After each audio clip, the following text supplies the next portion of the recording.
to participate in Gaura Leela, to get darshan of Sri Chaitanya Mahaprabhu. Who is Krishna himself?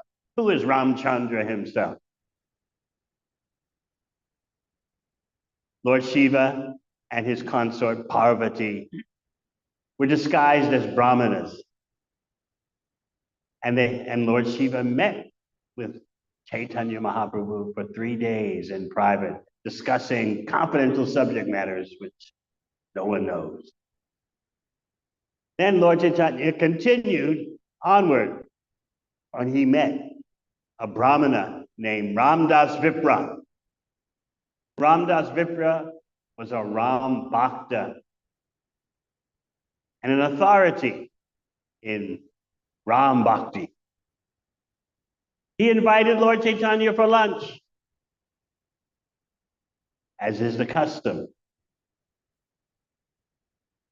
Often you read about Lord Chaitanya being invited to lunch at various places in his travels. And so, yes, he accepted the invitation for lunch from Ramdas Vipra. But when he came, he noticed it's 12 noon and the cooking hasn't even started, what to speak of finished. So he asked Ramdas Vipra, what's happening here? And Ramdas Vipra gave a very surprising response. We're in the forest and Lakshmana hasn't returned yet with fruits and vegetables and roots. We have to wait for Lakshman to come and bring the forest food for our lunch. And then we need to wait for Sita to cook. What do you think Lord Chaitanya's reaction was? He approved very heartily that this is the bhajan, this is the worship, the private worship of this Ram Bhakta, who's absorbed in meditation on Ram Leela and sees Ram Leela happening everywhere. So Lord Chaitanya was very much in approval. This is his meditation, this is his samadhi. So finally, the Brahmana started cooking. Yes, Lakshmana has brought the vegetables. Sita has cooked. By the time lunch was served, it was 3 p.m. So Mahaprabhu tasted the lunch, and then he noted that the Brahmana wasn't eating. So he asked the Brahmana, are you fasting? What's the reason? The Brahmana replied, something is troubling me so much. Something is worrying me so much.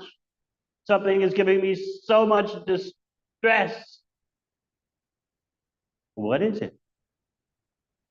I can't understand how Jagat Mata, the mother of the universe, the supreme goddess of fortune, Mahalakshmi, Sita Thakurani, has been touched by Ram. Have you ever thought about that? How could this happen? Ramdas Vipra couldn't compute. He couldn't understand. Her form is touched by Ravana, the worst of the demons. Oh, the whole thought is giving me such distress. My body is burning, but I don't die. I wish to walk into fire. I wish to walk into water. This whole incident is giving me so much pain. The demon touching Sita Thakurani. So what do you think? Have you ever considered this yourself? So Mahaprabhu began to explain the transcendental science, which you'll find in Bhagavad Gita. Naham Prakasha Sarvasya Yogamaya Sabha. Krishna explains about his name, form, qualities, and pastimes. He says, I'm not available for everyone. That's personalism. Just like you as a person are not available for everyone. You reserve the right to reveal yourself. So the Supreme Personality of God, Bhagavan, does that infinitely better than you. So Mahaprabhu explained to Ramdas Vipra, don't you understand that Sita Thakurani, Jagat Mata, the mother of the universe, has a pure spiritual form. There is no way that someone unqualified can see a pure spiritual form. What to speak of touch a pure spiritual form?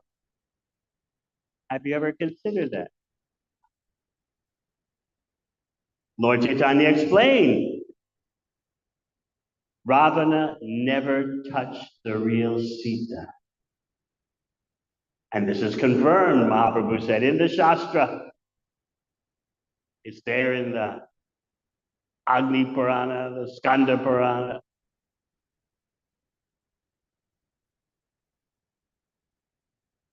Mahaprabhu explained what happened.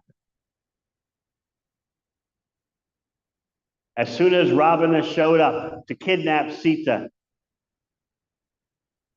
Agni Dev, the Devata of fire, covered her, covered the real Sita, and took her to his planet. And left, Sita Devi left in her place an illusory Sita. And that's who Ravana kidnapped. That's who Ravana touched. So hearing this, the Brahmana was very relieved. He accepted the words of Mahaprabhu as authoritative. In other words, when there is authoritative knowledge, when there's knowledge coming from authoritative source, then you have the perfect situation. So Mahaprabhu moved on in his travels, and he went to the Rameshwara temple. And there he heard some brahmanas reciting from the Kurma Purana. And in their chanting of the verses of the Kurma Purana, they touched upon verses dealing with what happened when Sita was kidnapped. And the verses indeed said that Ravana never touched her. Sita projected an illusory Sita, and that's who Ravana took.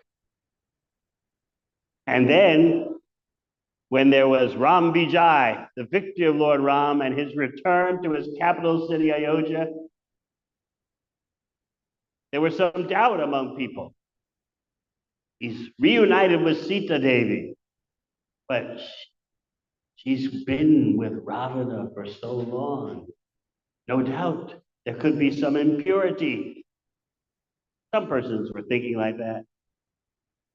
So there was a demonstration of the purity of Sita Devi. She entered into fire. The test was, if she is in any way impure or anything impure has happened, she won't come out of the fire untouched by the flames. She went into the fire and came out without the slightest harm from the flames.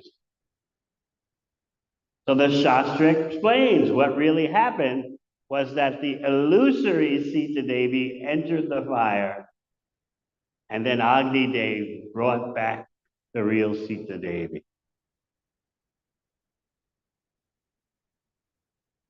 So Lord Chaitanya heard this Shastra being read, the original manuscript of the Kurma Purana. So he asked the Brahmanas, please, let me take this original the original leaves of the manuscript.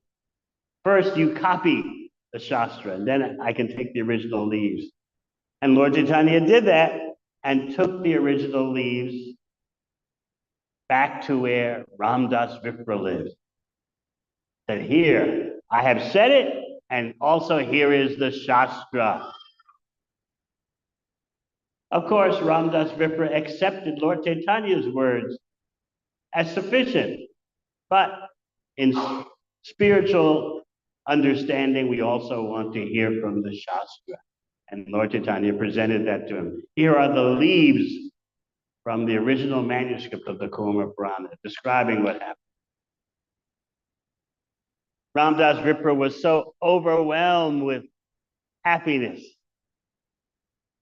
Sita Devi was never touched.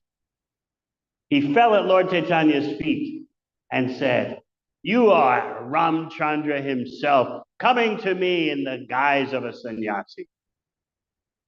You are Sakshad Raghunandana. You are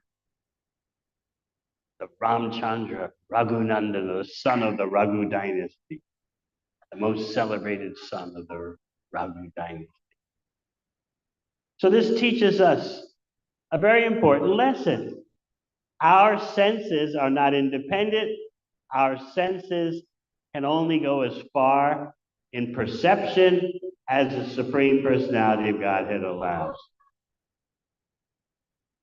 Just consider the marriage of Rukmini and Krishna. You know how Rukmini was arranged by her father to marry Shishupal, the most demoniac enemy of Krishna ever.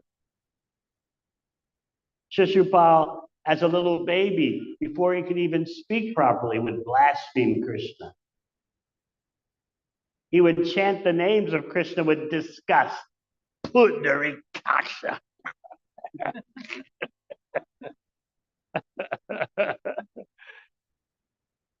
He couldn't get the form of Krishna out of his mind. He would, oh, Krishna, I hate him. But he's supposed to marry Rukmini, who's fully focused on Krishna as her husband. But her father, submitting to pressure from the eldest son, Rukmini, the father was marrying her off to Shishupal. So the day of the wedding came. And you know the scene. First, Rukmini, she went to the temple of Durga to get blessings. But of course, she's praying to Durga what? Give me money, give me health, give me a handsome husband. She's praying to Durga, please give me Krishna. That kind of prayer to the Devatas is allowed. So then she left the temple, holding on to her girlfriends. They were surrounding her. She came into the midst of all the wedding guests, all these powerful Kshatriyas. Everyone who hated Krishna was there. Jarasandha, Shishupal, Paundraka, Dandavakra, what's it? Vidura. They were all there. And when they saw her, what did they do? Everyone knows, right? They took one look at her beauty and they fell off their chariots and horses and elephants onto the ground, smashed by lust. As they hit the ground, they were feeling simultaneous emotions of overwhelming lust and then disgust. She's probably going to be taken by Krishna. Oh no. So you might say, look, they saw Rukmini. No. Rukmini projected an illusory representation of herself, and that's what these demons saw. They have no qualification to see the real Rukmini. Just by seeing this illusory form of Rukmini that Rukmini projected, they fell off their horses, knocked out by a tsunami of lust. Ah. These are powerful, the most ferocious Kshatriya warriors, but they didn't see the real Rukmini. So that's another example of how you cannot see spiritual phenomena without Krishna's permission. In Bhagavad Gita, you'll read in chapter 2, where Krishna says, some people think the soul is very amazing, inconceivable. You can understand. Today, very few persons understand the science of the spirit soul. How many persons know that they're not the body, not the mind? So that much you can't understand. What to speak of understand the all spiritual name, form, qualities, and pastimes of Krishna or Lord Ramchandra.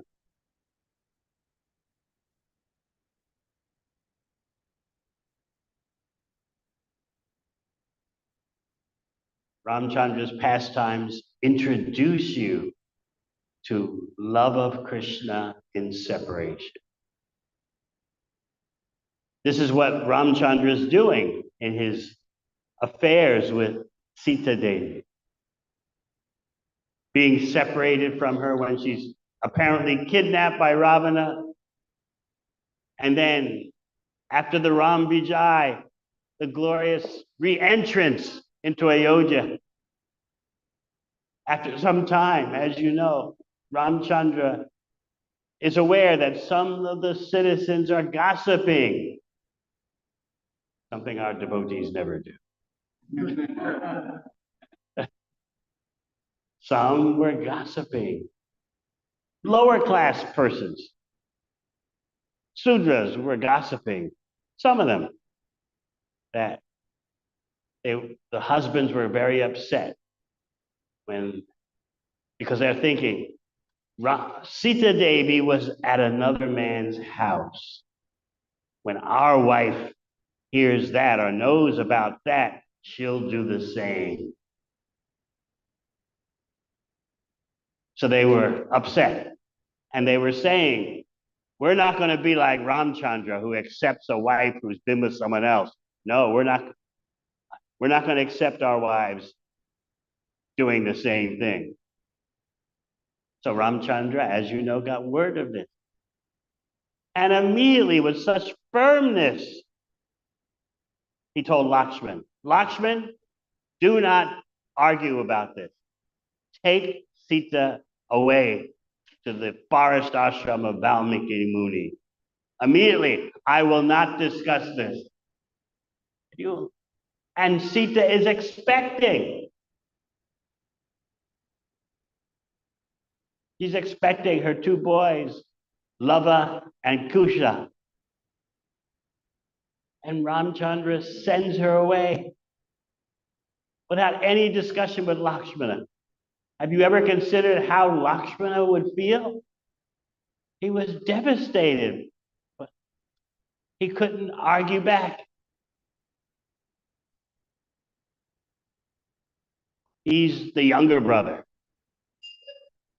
This is one reason the Acharyas say that in Krishna Leela, which comes after Ram Leela in time, chronology, Lakshman, you could, generally speaking, say is Balaram. So in Krishna Leela, Balaram comes as the older brother. Because in Ram Leela, he was the younger one, as Lakshman, and he couldn't say anything to Ram. So next time, as in Krishna Leela, Balaram comes as the older brother. Excuse me, yeah, Lakshman comes as the older brother. So just think, Lakshman had this mission to take Sita away. Oh, how devastated he was. She thought she was just going to an overnight visit at the ashram of Valmiki Muni, Valmiki Muni also had a ladies' ashram. She thought, yes, I remember living in the forest during exile. I remember eating the forest vegetables and fruits. Let me experience that again for one night.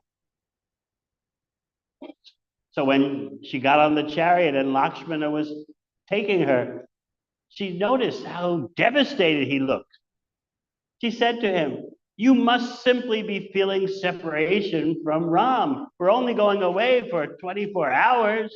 That could be the only reason why you're looking so devastated. What could Lakshmana say? So they arrived at the Ganga nearby the ashram of Valmiki Muni. And now he had to tell her the truth.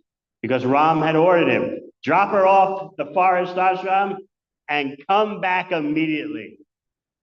So Lakshmana had to obey. He told her she could get off here, and then he got out and then said, there's something I have to tell you.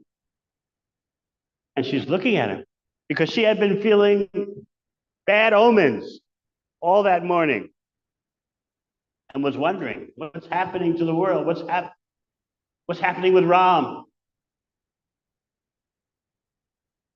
And then Lakshman collapses on the ground. Such a powerful warrior as Lakshman collapses on the ground.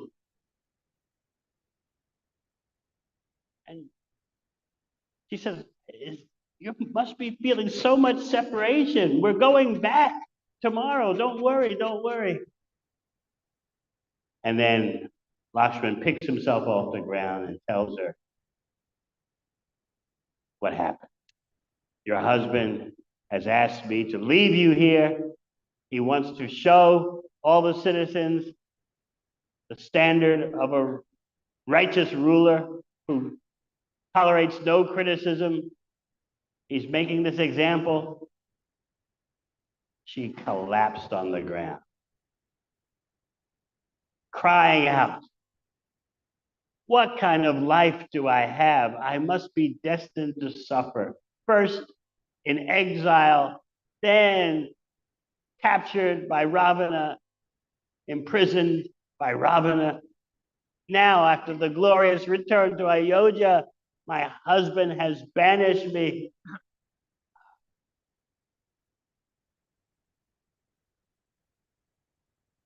And then she gathered her energy, she gathered her composure, and holding onto a tree for support, she said to Lakshman, you deliver this message to Ram.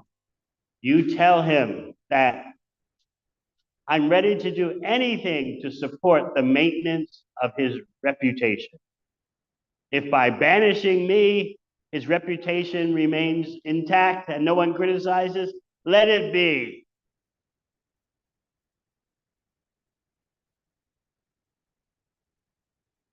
So Lakshman left.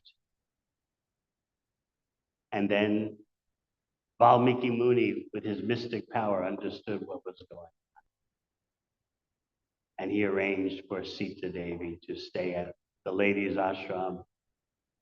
And there she gave birth to Lava and Kusha. What's going on? How can the Supreme Personality of Godhead Ram do this? This is all play. Because on the pure spiritual plane, agony and grief is also blissful. We cannot understand this from the material perspective. Just like in Krishna Lila, what the gopis go through in separation seems worse than death, but it is the greatest ecstasy. The example the acharyas give is ice. If someone takes an ice cube and puts it on your skin, what do you feel? You feel it's burning, but actually the ice is not burning like fire. It's ice cold. So similarly, love and separation, a glimpse of what you see in Ram Lila, and even more in its maximum you see in Krishna Lila, seems to be the greatest grief, but actually it is the most intense bliss. But you can't understand that with ordinary material vision. Some persons are angry at Ram. How could he do such a thing? Number one, leave his wife. Number two, she's pregnant with his sons. How could he do this? This is the play of the Supreme Personality of Godhead and his internal energy. Sita Devi is always with Ram. She's never away from him. But they're going through this Leela of meeting and separating to taste deeper and deeper bliss.